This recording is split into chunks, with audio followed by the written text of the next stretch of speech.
year under the theme Mass Communication in the Digital Environment, between the necessities of media literacy and the requirements of media education. The three-day conference has focused on paradigm shift in mass media and the impact digital environment on mass media education and development.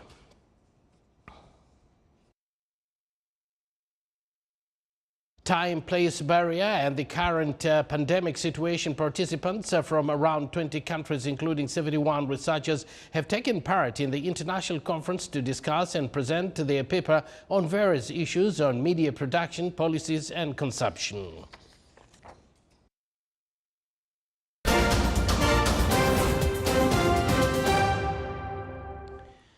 The Suez Canal stepped up efforts today to free a giant stuck container ship and end a blockade that has sent shipping rates for fuel tankers soaring and disrupted global supply chains for everything from grains to baby clothes. Shipping rates for oil product tankers have nearly doubled after the 400-meter-long Ever Given run aground in the vital trade waterway on Tuesday. Efforts to free it may take weeks and be complicated by unstable weather conditions threatening costly delays for companies already dealing with COVID-19 restrictions.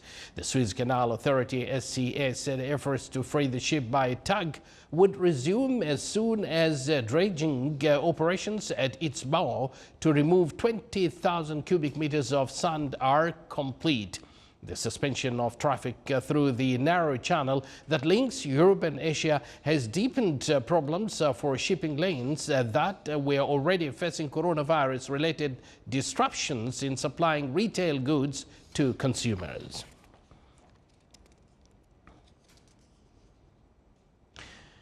In Egypt, meanwhile, two trains collided today in southern Egypt, apparently after someone activated the emergency brakes, killing at least 32 people and leaving at least 66 injured.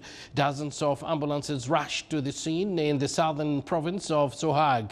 At least 50 wounded were transferred to nearby hospitals. Egypt's railway authorities said the accident happened when someone activated the emergency brakes of a passenger train that was headed to the Mediterranean city of Alexandria.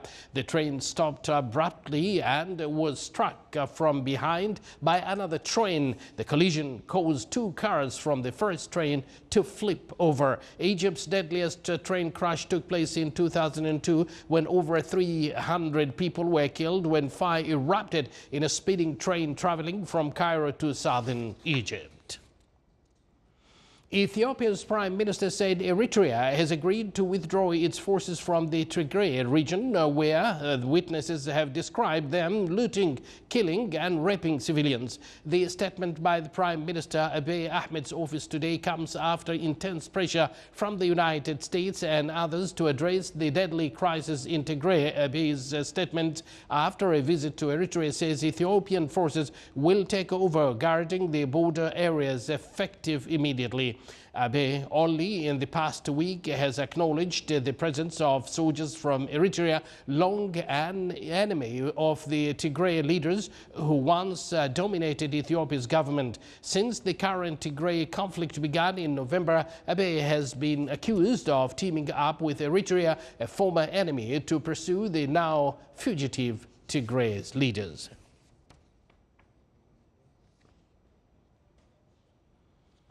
Europe's drug regulator said today South Korean drug maker Celltrion's COVID-19 treatment can be considered for patients at high risk of severe illness, but added that the monoclonal antibodies' benefits were not entirely clear so far.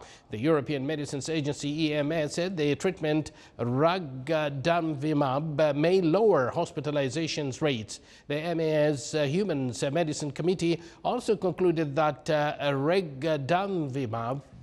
can be used to treat confirmed COVID-19 in adult patients who do not need oxygen support. The EMA review was undertaken to provide an opinion to individual European nations making assessments on the possible use of Ragadamvimab before a wider European marketing authorization is decided upon.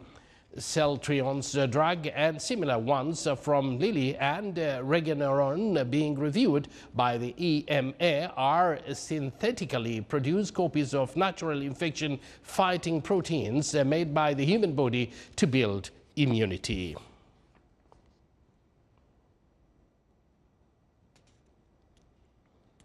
North Korea has confirmed it tested the new guided missiles. President Joe Biden has warned of consequences if Pyongyang escalates tensions amid stalled nuclear negotiations.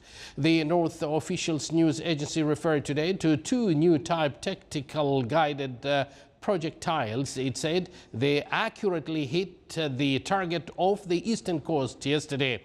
Photos on the website of North's main newspaper showed missiles lifting off a transport erector launcher amid bright flames. Japanese officials say both weapons were ballistic missiles, which are prohibited by United Nations Security Council resolutions. North Korea also fired two other missiles Sunday. These were likely cruise missiles, which aren't banned. They were the North's first major provocation since Biden took office.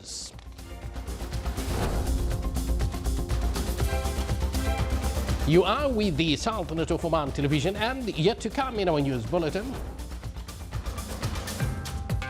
Wadi Tiwi and Wadi Shab in the Wilaya of Suri in the Governorate of South Sharqiya feature a new sporting event, kayaking.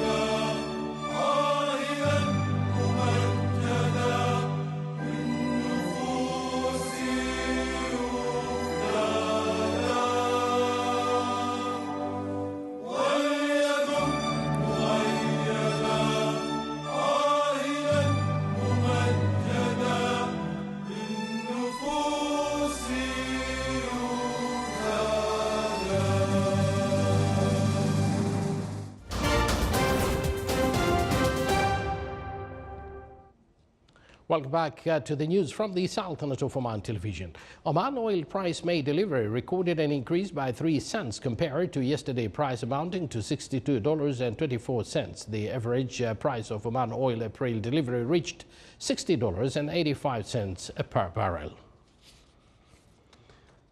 COVID-19 vaccination campaign for citizens continues in the governorate of Musandam amid wide attendance of local people there. Officials at the health establishments in the governorate organize and follow up the vaccination process as 6,000 citizens receive vaccines out of 16,000 people there.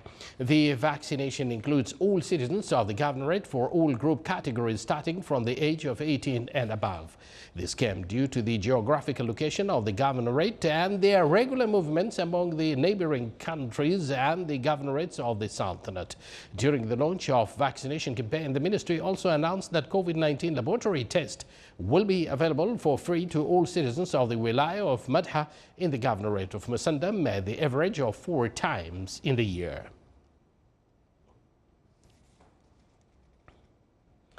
The kayaking project has started in Wadi Tiwi and Wadi Shab in the Wilaya of Suri in the Governorate of South Sharqiya. The kayaking project allows visitors to Sur to enjoy a smooth sailing in the water canals in the wadis. Experienced teams are available in the location to guide and offer any needed assistance. The kayaking locations are another entertainment and tourism destinations in the country that offers a chance for the tourism to sail and enjoy the natural surroundings that blend the mountains with vast water canals.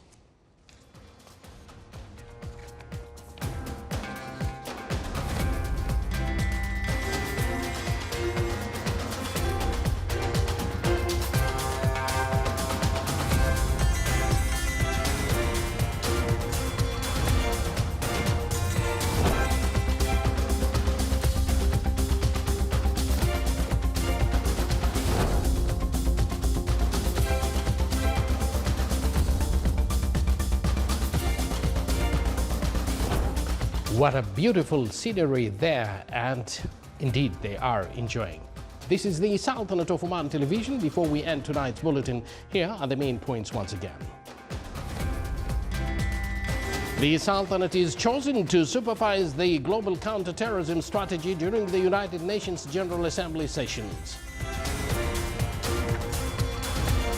Sultan Qaboos University concludes the third international conference on mass media.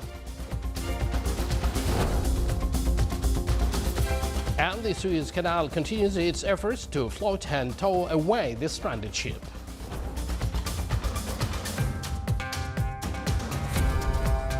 And with that, we do conclude this news bulletin, brought to you live from this news center of the Sultanate of Oman television. And as usual, we do remind you to take extra precautions. All the precautionary measures about COVID-19, do follow them up. And if you are targeted to have your vaccine, please go and have one. I've already had mine.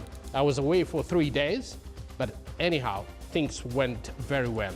So don't waste the time. If you are targeted, go and have that injection to prevent coronavirus. Good night.